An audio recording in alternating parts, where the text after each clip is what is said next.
जय श्री कृष्णा। आप सबका अपने चैनल पुण्य धर्म में स्वागत है। प्रति वर्ष ज्येष्ठ मास की अमावस्या तिथि को वट सावित्री का व्रत रखा जाता है। इस दिन सुहागिन महिलाएं पति की लंबी आयु, अच्छे स्वास्थ्य, उत्तम भविष्य और सुखी वैवाहिक जीवन के लिए निर्जला व्रत करने के साथ बरगद के पेड़ का विधिवत पूजा करने के बाद ही काले चने और वट वृक्ष की एक कोपल खाकर अपना व्रत खोलती हैं। माना जाता है कि बरगद के पेड़ में त्रिदेव यानी ब्रह्मा, विष्णु और महेश का वास होता है। पौराणिक मान्यताओं के अनुसार वट वृक्ष की जड़ों में ब्रह्मा जी, तने में विष्णु जी और शाखाओं में शिव जी निवास करते हैं। इसे अमरत्व और दीर्घायु का प्रतीक माना जाता है। इतना ही नहीं, माता सावित्री के पति सत्यवान जी इसी वृक्ष के नीचे मरे थे और इसी स्थान में जीवित हुए थे। इसी के कारण वट वृक्ष की पूजा का विशेष महत्व है। साल 2026 में वट सावित्री का व्रत 16 मई 2026 दिन शनिवार को रखा जाएगा और इस दिन पूजा का शुभ मुहूर्त है सुबह 7:12 से लेकर सुबह 8:24 तक। इसके अलावा दूसरा शुभ मुहूर्त है अभिजीत मुहूर्त। अभिजीत मुहूर्त सुबह 11:50 से लेकर दोपहर 12:45 तक। आप इन शुभ मुहूर्तों में पूजा कर सकती हैं। आज के दिन आप सब वट सावित्री का व्रत रखती हैं तो भी, नहीं रखती हैं तो भी, लेकिन आज के दिन वट सावित्री व्रत कथा अवश्य सुनना चाहिए। अब आप सब वट सावित्री व्रत कथा का श्रवण करें। भद्र देश के एक राजा थे जिनका नाम अश्वपति था। भद्र देश के राजा अश्वपति के कोई संतान न थी। उन्होंने संतान की प्राप्ति के लिए मंत्रोच्चारण के साथ प्रतिदिन 1 लाख आहुतियां दी। 18 वर्षों तक यह क्रम जारी रहा। इसके बाद सावित्री देवी ने प्रकट होकर वर दिया कि राजन, तुझे एक तेजस्वी कन्या पैदा होगी। सावित्री देवी की कृपा से जन्म लेने के कारण से कन्या का नाम सावित्री रखा गया। कन्या बड़ी होकर बेहद रूपवान हुई। योग्य वर न मिलने की वजह से सावित्री के पिता दुखी थे। उन्होंने कन्या को स्वयं वर तलाशने भेजा। सावित्री तपोवन में भटकने लगी। वहां साल्व देश के राजा धूमत सेन रहते थे, क्योंकि उनका राज्य किसी ने छीन लिया था। उनके पुत्र सत्यवान को देखकर सावित्री ने पति के रूप में उनका वर्ण किया।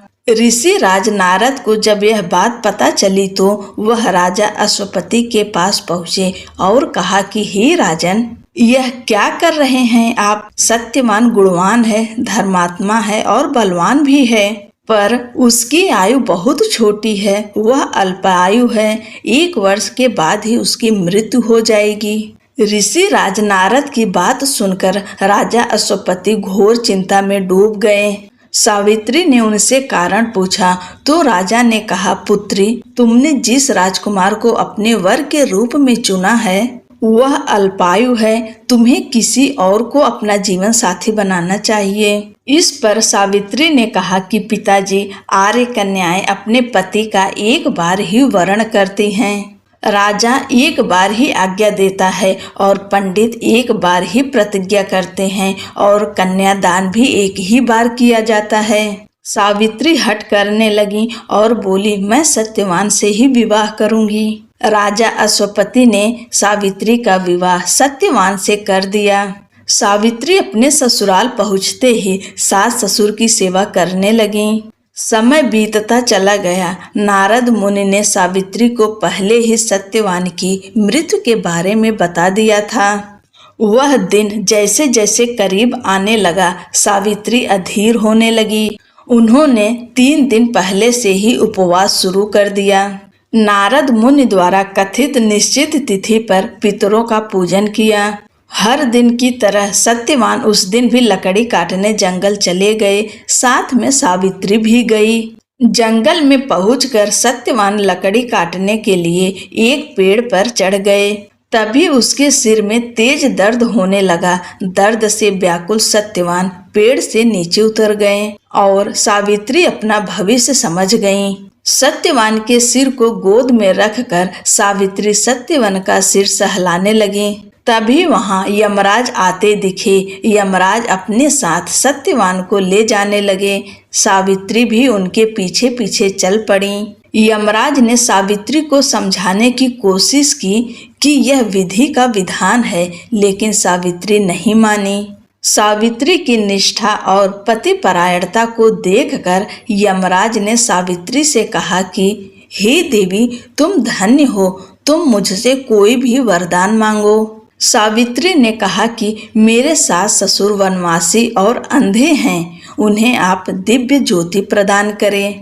यमराज ने कहा ऐसा ही होगा, जाओ अब लौट जाओ। लेकिन सावित्री अपने पति सत्यवान के पीछे पीछे चलती रहीं।